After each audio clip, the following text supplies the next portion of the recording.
السلام علیکم ورحمۃ اللہ وبرکاتہ۔ بسم اللہ الرحمن الرحیم۔ حضرت عبد المناف کے 5 بیٹے تھے: وہب، عبد الشمس، ہاشم، مطلب اور نوفل۔ حضرت وہب بن عبد مناف کی بیٹی حضرت آمنہ تھیں، جبکہ حضرت ہاشم کے بیٹے حضرت عبد المطلب اور ان کے بیٹے حضرت عبداللہ تھے۔ یعنی حضرت عبداللہ اور حضرت آمنہ کا خاندان حضرت عبد المناف پر جا کر ملتا ہے۔ حضرت ہاشم کی اولاد بنو ہاشم کہلائی، جبکہ حضرت وہب کی اولاد بنو زہرہ کہلائی۔ حضرت آمنہ 549 عیسوی میں حضرت وہب کے گھر پیدا ہوئی۔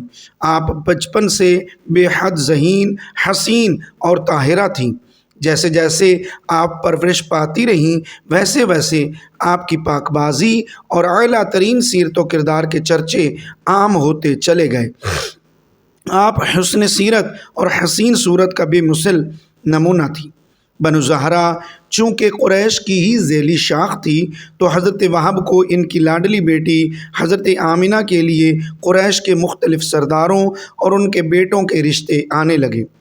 لیکن حضرت وہب کو کسی انتہائی نیک سیرت اور با کردار نوجوان کی تلاش تھی۔ چنانچہ ایک دن حضرت وہب اپنے بھائی حضرت ہاشم کے بیٹے حضرت عبد المطلب کے گھر کی طرف نکل پڑے۔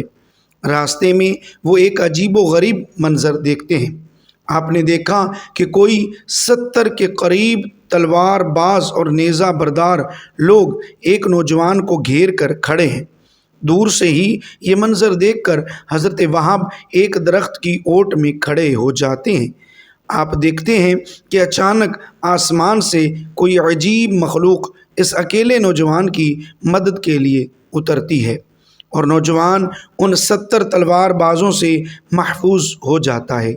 وقوع ہونے کے بعد حضرت وہب اس نوجوان کے قریب جاتے ہیں تو ان کی حیرت میں مزید اضافہ ہو جاتا ہے، کیونکہ وہ لڑکا آپ کے بھتیجے حضرت عبد المطلب کا بیٹا حضرت عبداللہ تھا۔ حضرت وہب اسی وقت یہ فیصلہ کر لیتے ہیں کہ وہ اپنی بیٹی حضرت آمنہ کا نکاح حضرت عبداللہ سے کریں گے، کیونکہ وہ جان گئے تھے کہ یہ لڑکا کوئی عام نہیں ہے، جس کی مدد کے لیے آسمان سے کوئی مخلوق اتری ہے۔ چنانچہ آپ نے اس رشتے کی بات ایک دوست کے ذریعے سے حضرت عبد المطلب کے پاس پہنچائی۔ حضرت عبد المطلب بھی یہی چاہتے تھے کہ حضرت عبداللہ رضی اللہ تعالیٰ عنہ کی شادی ہو جائے۔ اس سلسلہ میں وہ کسی ایسی عورت کی جستجو میں تھے جو حسب و نسب اور عفت میں ممتاز ہو۔ حضرت آمنہ بنت وہب میں یہ صفات موجود تھیں۔ حضرت عبد المطلب رضی اللہ تعالیٰ عنہ نے اس رشتہ کو پسند کیا۔ کچھ دنوں بعد رشتہ طے ہو جاتا ہے تو حضرت عبد المطلب اپنے بیٹے حضرت عبداللہ اور قریش کے کچھ معززین کو لے کر قبیلہ بنو زہرہ پہنچتے ہیں، اور وہاں دنیا کا خوبصورت جوڑے کا نکاح کر دیا جاتا ہے، اور یوں 2 پاکیزہ روحیں ایک پاک رشتے کے بندھن میں بندھ جاتے ہیں۔ امام آلوسی، امام ابن کثیر اور امام قرطبی سے مشترکہ روایت ہے کہ یہ مبارک پیر کا دن تھا جب اس مبارک جوڑے کا نکاح ہوا، لیکن پھر 3 دن تک حضرت عبداللہ اور حضرت آمنہ کو خلوت گاہ میں جانے کی اجازت نہ دی گئی۔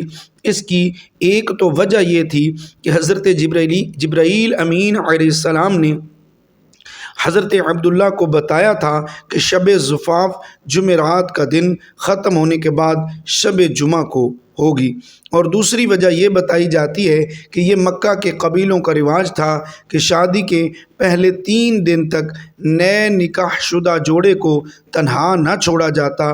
پھر شب جمعہ کی وہ مبارک گھڑی آ گئی جب حضرت جبرائیل امین علیہ السلام 70,000 فرشتوں کی سرداری میں تشریف لائے اور آ کر کعبہ پر ہلالی پرچم لہرا کر دنیا والوں کو خوشخبری دی کہ آج نور محمدی صلی اللہ تعالیٰ علیہ وسلم صلب پدر سے رحم مادر میں منتقل ہو جائے گا۔ ایسا ہی ہوا شب جمعہ کو حضرت عبد المطلب نے بنو زہرہ میں قیام کے دوران ہی نکاح کے تیسرے دن حضرت عبداللہ اور حضرت آمنہ کو خلوت گاہ میں میسر فرمائی، اور یہ مقدس اور دل آویز نور حضرت عبداللہ کی پشت مبارک سے حضرت آمنہ کے بطن مبارک میں منتقل ہو جاتا ہے، اور سرور کائنات آقا نامدار حضرت محمد مصطفیٰ صلی اللہ تعالیٰ علیہ وسلم کی بشرۂ ولادت کی تشکیل کا اہتمام شروع ہو جاتا ہے۔ اسی رات ابلیس لعین کا تخت الٹ گیا اور یہ مردود بارگاہ الہی میں 40 دن بحر و بر میں مارا مارا پھرتا رہا، اور فرط غم و کثرت غیظ و غضب میں سیاہ سوختہ ہو کر کوہ ابو قبیس کے دامن میں آ کر رونے لگا۔ حضرت ابن عباس رضی اللہ تعالیٰ عنہ سے یہ روایت سند صحیح کے ساتھ مروی ہے کہ جس رات نور محمدی صلی اللہ علیہ وآلہ وسلم حضرت آمینہ کے سپرد ہوا، اس کی تمام کاہنوں کو اطلاع ہوئی اور وہ ایک دوسرے سے مشورہ کرنے لگے۔ مشرق و مغرب کے چرند و پرند اور بحری جانوروں نے ایک دوسروں کو مبارکباد دی کہ وہ وقت آنے والا ہے جب خطہ زمین نور مصطفی صلی اللہ علیہ وآلہ وسلم سے منور ہو جائے گا۔ قریش کے پالتو جانوروں نے آپس میں کہا کہ جناب آمنہ نور مصطفیٰ صلی اللہ علیہ وسلم سے مشرف ہو گئی ہیں، اور ان سے ایسی شخصیت ظہور میں آئے گی جو زمین کی امین اور اس کی ظلمت کو دور کرنے والی ہوگی۔ یہ بھی کہا گیا کہ تمام دنیا کے بت دوسری صبح سرنگوں پائے گئے۔ ابلیس لعین کا تخت پلٹ گیا اور دوسرے بادشاہوں کے تخت سرنگوں ہو گئے۔ صاحب اقتدار حاکموں اور بادشاہوں کی زبانیں گفتگو سے قاصر اور گنگ ہو گئیں۔ اسی رات 200 عورتیں حسد سے مر گئیں اور بہت سی عورتیں امراض قلب میں مبتلا ہو گئیں۔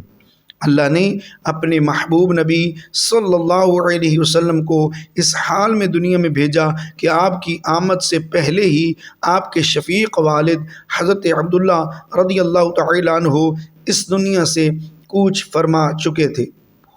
پھر جب حضور اکرم صلی اللہ علیہ وآلہ وسلم 6 سال کے ہوئے تو آپ صلی اللہ علیہ وسلم کے سر سے ماں کی ممتا کا سایہ بھی اٹھ گیا۔ اب دادا کی شفقت ہی سب سے بڑا سایہ تھا۔ دادا اپنے اس یتیم پوتے کا بے حد خیال رکھتے، وہ ان کی نیند و راحت، خوراک اور لباس کا اس قدر خیال رکھتے تھے کہ دیکھنے والے حیرت میں ڈوب جاتے۔ آپ صلی اللہ علیہ وسلم کو دادا سے اتنی محبت اور شفقت ملی کہ آپ صلی اللہ علیہ وسلم نے کبھی والد اور والدہ کی کمی محسوس نہ کی۔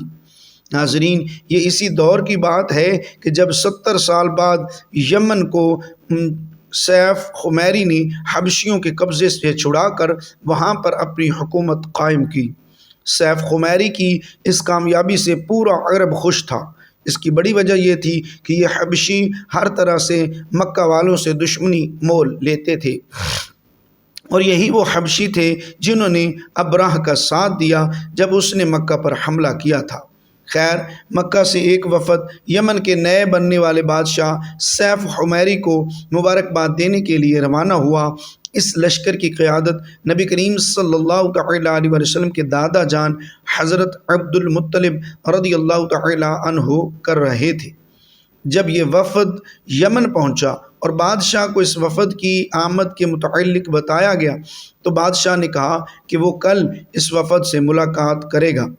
رات گزارنے کے بعد بادشاہ سیف خمیری نے یہ حکم دیا کہ وہ صرف وفد کی قیادت کرنے والے سے ملنا چاہتا ہے۔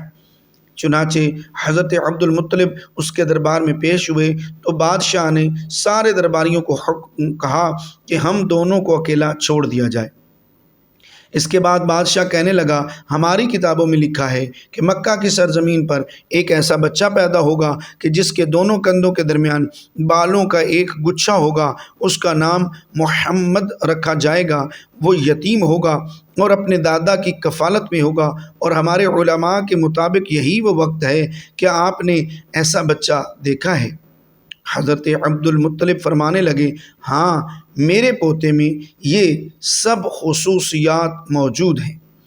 بادشاہ کہنے لگا، بے شک میں یہ سب جانتا ہوں کیونکہ میرے جاسوس مکہ میں موجود ہیں۔ میں یہ بھی جانتا ہوں کہ وہ بچہ کوئی عام نہیں ہے، اور آپ بھی یہ جانتے ہیں کہ بادشاہ مزید کہنے لگے کہ اگر مجھے یہ ڈر نہ ہو کہ اس بچے کے سبھی دشمن ہو جائیں گے تو میں ابھی سے آپ کی اور اس بچے کی عظمت کا اعلان کر دیتا۔ اس کے بعد بادشاہ نے سارے وفد سے ملاقات کی، سب کو بہت عزت دی اور ڈھیر سارے انعامات، ہیرے جواہرات اور 1000 اونٹ دے کر ان کو روانہ کیا، اور ساتھ میں بتا دیا کہ یہ سب تمہارے سردار عبد المطلب کی خوش اخلاقی کی وجہ سے ہے۔ بس جب یہ قافلہ مکہ پہنچا تو ہر طرف دھوم مچ گئی کہ حضرت عبد المطلب رضی اللہ تعالیٰ عنہ کی بادشاہ نے بہت عزت کی ہے اور انہیں اپنی سرحد تک خود چھوڑ کر گیا۔ اس واقعہ کے بعد سے حضرت عبد المطلب کا مکہ میں رعب پہلے سے بھی زیادہ ہو گیا۔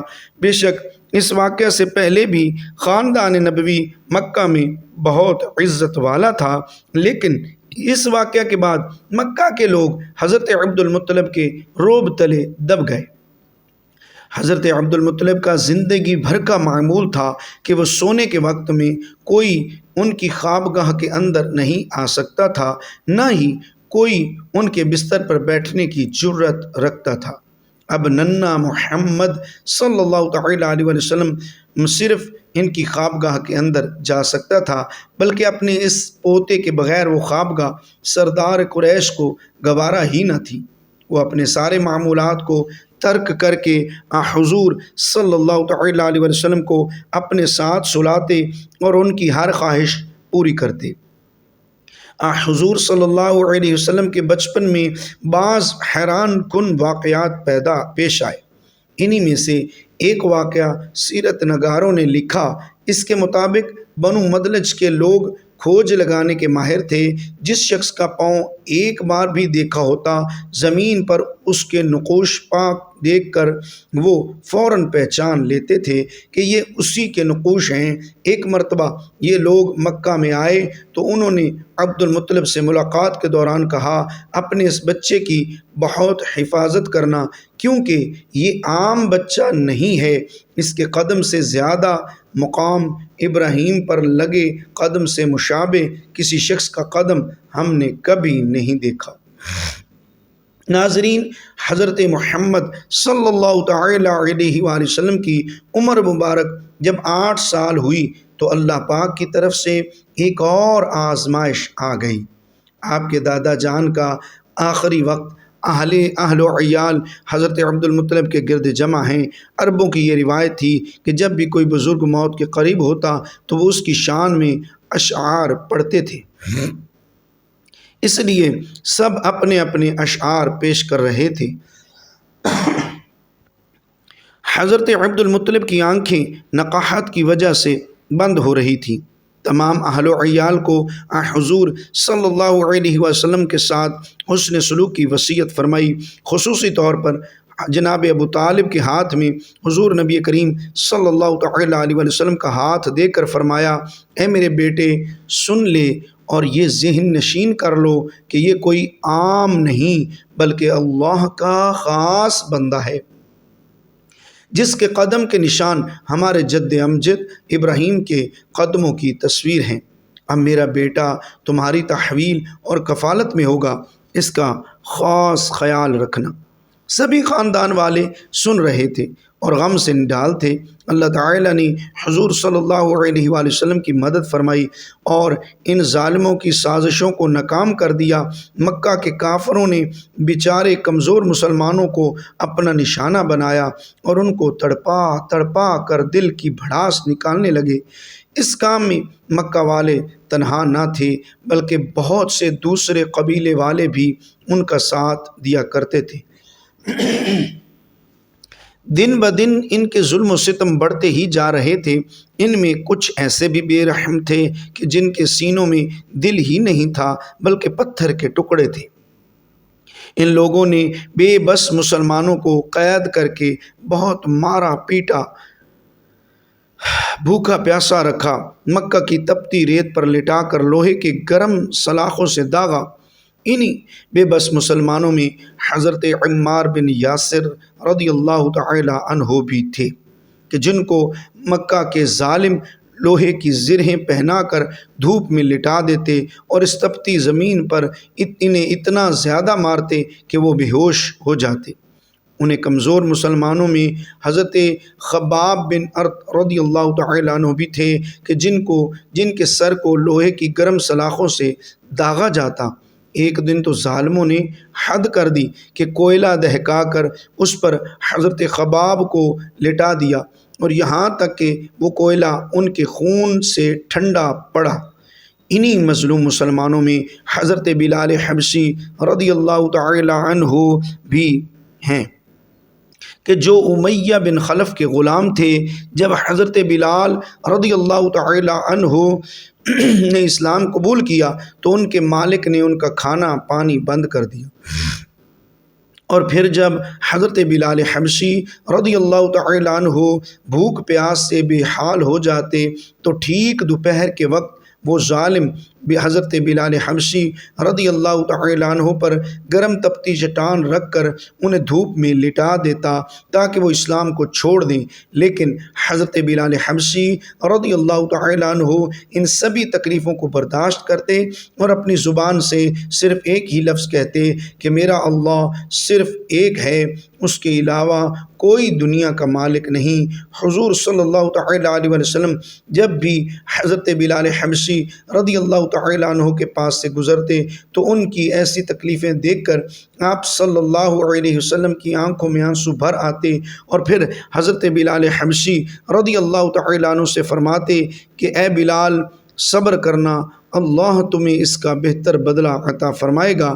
بات یہاں تک نہ تھی بلکہ ایک دن آپ صلی اللہ علیہ وسلم کی دو بہت چہیتی بیٹیاں حضرت رقیہ اور حضرت ام کلثوم رضی اللہ تعالی عنہا کو بھی اچانک طلاق دے دی گئی تاکہ آپ صلی اللہ علیہ وسلم پوری طرح ٹوٹ جائیں اور اسلام کی دعوت دینا چھوڑ دیں، کیونکہ جب حضور صلی اللہ علیہ وآلہ وسلم نے جب مکمل طور پر اپنے نبی ہونے کا کھلا اعلان فرمایا تو ابو لہب نے حضور صلی اللہ علیہ وآلہ وسلم کو گالیاں دینا شروع کر دیں اور کہنے لگا کہ اے محمد صلی اللہ علیہ وآلہ وسلم تیرا برا ہو، تو اس پر اللہ پاک نے قرآن کی آیتیں نازل کرتے ہوئے فرمایا کہ برا تو ابو لہب کا ہوگا۔ حضرت رقیہ رضی اللہ تعالی عنہا اور حضرت ام کلثوم رضی اللہ تعالی عنہا آپ صلی اللہ علیہ وآلہ وسلم کے بیچ کی دو بیٹیاں تھیں۔ یہ ابو لہب کے دو بیٹوں عقبہ اور عتیبہ کے ساتھ نکاح کے رشتے میں تھیں۔ وہ دونوں لڑکے اپنے باپ ابو لہب کی طرح بے رحم انسان تھے اور اسلام کے کٹر دشمن تھے۔ حضور صلی اللہ علیہ وآلہ وسلم کی ان دونوں بیٹیوں کا نکاح تو ابو لہب کے لڑکوں سے ہو گیا تھا، لیکن ابھی تک رخصتی نہیں ہوئی تھی۔ چنانچہ ایک زمانے تک ابو لہب کے ان دونوں لڑکوں نے حضور صلی اللہ علیہ وآلہ وسلم کی لڑکیوں کے ناک پر دم کیے رکھا اور کڑوی کڑوی باتوں سے ان کے دل چھیدتے رہے، لیکن بدنصیب ابو لہب کو اس سے بھی سکون نہ ملا اور آخر ایک دن اپنے لڑکوں سے کہنے لگا کہ اگر تم محمد صلی اللہ علیہ وآلہ وسلم کی لڑکیوں کو طلاق نہیں دو گے تو تم پر میرا گھر حرام ہے۔ باپ کے حکم پر یہ دونوں لڑکے حضور صلی اللہ علیہ وآلہ وسلم کے پاس پہنچے۔ اس وقت آپ صلی اللہ علیہ وآلہ وسلم کعبہ شریف کے پاس بیٹھے ہوئے تھے کہ اچانک پیچھے سے جا کر ان دونوں لڑکوں نے حضور صلی اللہ علیہ وآلہ وسلم کو دھکا دیا اور پھر ایک نے آپ صلی اللہ علیہ وآلہ وسلم کا گریبان پکڑ کر اتنی زور سے گھسیٹا کہ آپ صلی اللہ علیہ وسلم کا گریبان بھی پھٹ گیا۔ بہت ساری صحیح احادیث مبارکہ میں روایت ہے کہ اس شب کو عالم ملکوت میں ندا کی گئی کہ سارے جہان کو انوار قدس سے منور کرو، اور زمین و آسمان کے تمام فرشتے خوشی و مسرت میں جھوم اٹھے، اور داروغہ جنت کو حکم ہوا کہ فردوس اعلیٰ کو کھول دے اور سارے جہان کو خوشبوؤں سے معطر کر دے۔ اور زمین و آسمان کے ہر طبقہ اور ہر مقام میں خوشخبری سنا دے۔ اور ایسا کیوں نہ ہوتا کہ تمام خیرات و برکات، کرامات و سعادات اور انوار و اسرار کا مصدر اور مبدأ خلق عالم، اصل اصول بنی آدم کے اس عالم میں تشریف آوری اور اس کے ظہور کا وقت قریب آ پہنچا ہے۔ یقیناً تمام جہان والوں کو منور و مشرف اور مسرور ہونا چاہیے۔ ناظرین، معجزہ تو دیکھیے کہ حضرت آمینہ کے بطن اقدس سے رسول اللہ صلی اللہ علیہ وآلہ وسلم کے سوا اور کوئی فرزند پیدا نہ ہوا، اور نہ ہی حضرت عبداللہ رضی اللہ تعالیٰ عنہ سے حضور صلی اللہ علیہ وآلہ وسلم کے سوا اور کوئی فرزند پیدا ہوا۔ سبحان اللہ! دیکھیے اللہ پاک نے اپنے جس پیارے محبوب کے لیے یہ کائنات سجائی تو پھر ان کی ولادت پر بھی بے شمار معجزات رونما ہوئے۔ اللہ تعالی ہمیں نیک کاروں میں شامل فرمائے اور ہمارا خاتمہ ایمان پر فرمائے، آمین ثم آمین۔ ناظرین، کمنٹ باکس میں ایک بار حضور پاک صلی اللہ علیہ وآلہ وسلم کی ذات پر درود پاک ضرور لکھیے۔ شکریہ۔ اللہ حافظ۔ اپنے یوٹیوب چینل قاری الیاس ستاری آفیشیل